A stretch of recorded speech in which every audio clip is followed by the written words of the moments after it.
nama saya Desya Marta Pardosi, NIM 210306091 dari PTNA dengan dosen pengampu Ibu Tati Fidenasari SPTMP.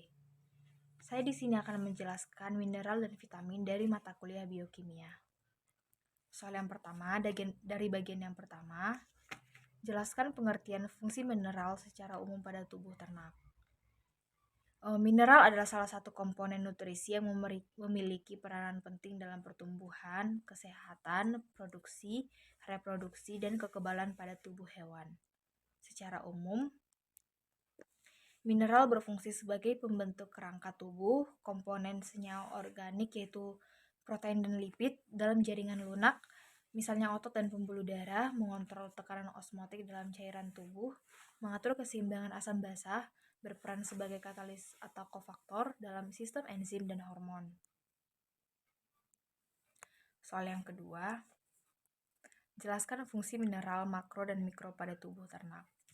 Yang pertama, makro. Kelompok mineral makro ini terdiri dari beberapa jenis, yaitu kalsium atau Ca, fosfor atau P, potasium atau K, magnesium atau Mg, sulfur atau S, natrium atau Na, dan klorida atau Cl. Fungsi-fungsinya, yang pertama fungsi kalsium yaitu untuk membentuk tulang, proses pembekuan darah, kontraksi otot syaraf, keseimbangan asam basa, dan aktivitas sejumlah enzim. Yang kedua, fosfor.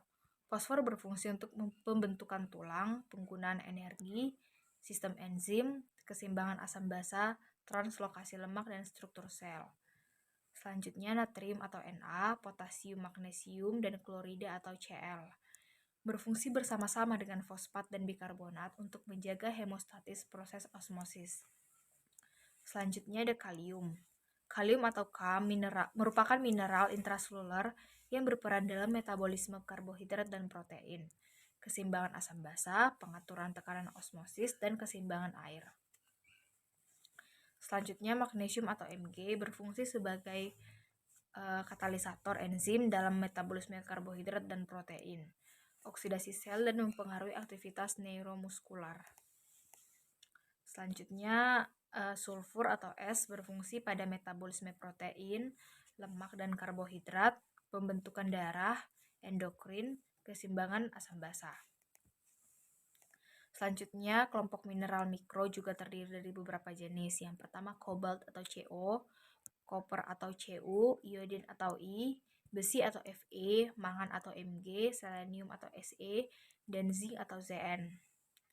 Fungsi masing-masing mineral mikro yaitu yang pertama mangan atau Mn diperlukan untuk aktivator enzim dan transfer fosfat dan dekarboksilase, mencegah perosis dan pertumbuhan tulang. Yang kedua, copper atau Cu berperan dalam enzim dan utilisasi besi dalam pigmentasi kulit dan pembentukan hemoglobin.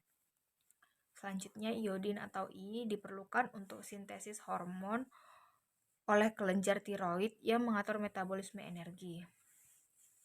Selanjutnya, Seng atau Zn berperan dalam pengaktif dalam komponen beberapa enzim seperti karbonik anhidrase, karboksis peptidase, alkohol dehidrogenase, dan berperan dalam metabolisme asam nukleat, sintesis protein, metabolisme karbohidrat. Selanjutnya, Se atau selenium berperan pada proses metabolisme yang normal dan ada kaitannya dengan vitamin E. Selenium juga berperan dalam penyerapan lipid dalam saluran pencernaan atau pengangkutan melalui dinding usus. Selanjutnya, MO didapati pada seluruh urat, daging atau tulang, dan sedikit pada hati, ginjal, dan bulu ternak. Selanjutnya, kobalt dalam tubuh ternak ini, kobalt ditemukan pada hati, mata, ginjal, kelenjar adrenal, limfa, pankreas, dan sedikit pada sumsum tulang darah, usus, dan empedu. Kobalt juga digunakan mikroba untuk pembentukan vitamin B12. Selanjutnya, Fe fungsinya dibutuhkan pada pembentukan hemoglobin, mioglobin, enzim satilase, peroksidase, dan juga Fe ini berperan dalam transfer oksigen dalam sel dan respirasi sel.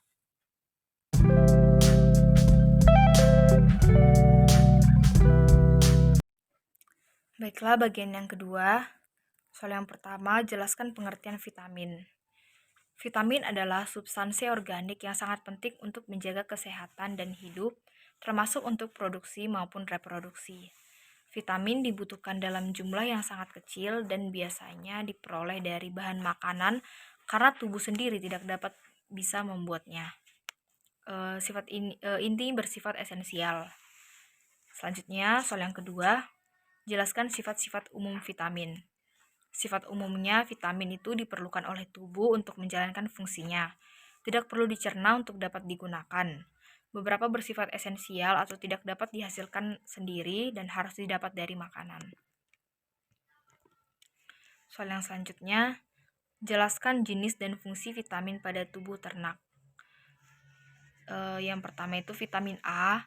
Vitamin A terlibat dalam sistem penglihatan dan pengelolaan jaringan epitel di seluruh permukaan tubuh bagian luar maupun bagian dalam serta berbagai kelenjar endokrin atau gonad. Peran vitamin A ini juga membantu pembentukan protein. Selanjutnya, vitamin D. Vitamin D memiliki banyak bentuk, tetapi yang penting bagi ternak adalah D2 dan D3. Vitamin ini berfungsi dalam penyerapan vitamin C, A, dan P dan proses klasifikasi dalam pertumbuhan tulang. Secara umum, vitamin D dibutuhkan untuk membantu pertumbuhan. Selanjutnya, vitamin E.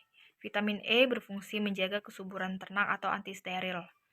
Peran vitamin E sebagai zat makanan yang vital dalam metabolisme urat daging atau syaraf, kontraksi urat daging, sirkulasi, respirasi, pencernaan, ekskresi, pertumbuhan, konversi kanan dan reproduksi. Selanjutnya, vitamin K dikenal sebagai anti-hemoragi karena dibutuhkan untuk membentuk protombin yang penting dalam proses pembukuan darah jika terjadi luka pada ternak. Fungsi lain adalah menyediakan energi untuk fungsi sel.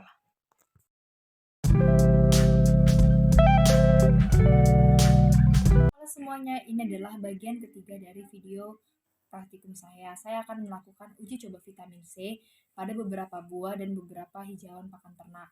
Yang pertama itu ada daun singkong. Di sini ada rumput gajah. Di sini ada larutan jeruk.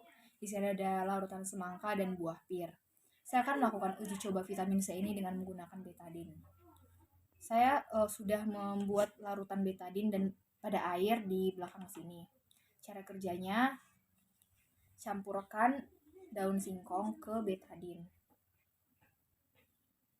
Kalau bisa rasionya 1/1, 1:1.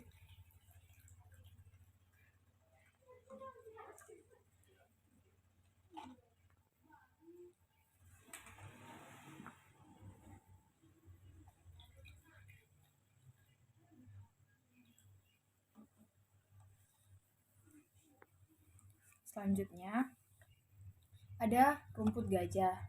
Caranya sama, dimasukkan larutan betadine dan air.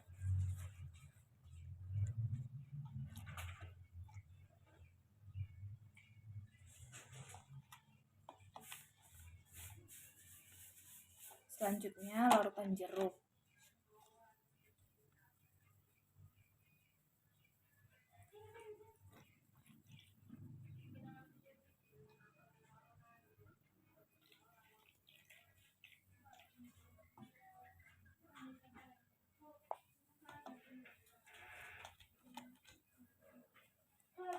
Selanjutnya larutan semangka.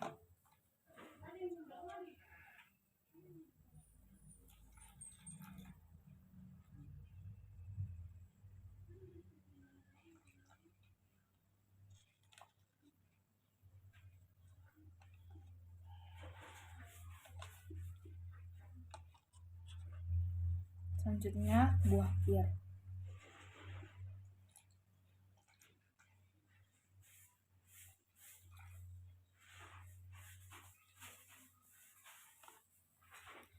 Oke, kalau sudah ditandainya ada vitamin C itu dengan berubahnya warna betadine.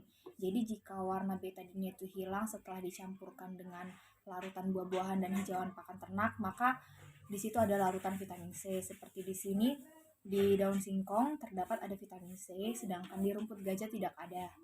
Di buah jeruk, buah semangka, dan juga buah pir adanya kandungan vitamin C. Mengapa dapat berubah warna? Karena asam askorbat yang kita biasa sebut dengan vitamin C itu bisa dioksidasi dengan iodin atau betadin. Jadi maka terjadilah perubahan warna tersebut. Demikianlah video praktikum ini. Sekian dan terima kasih.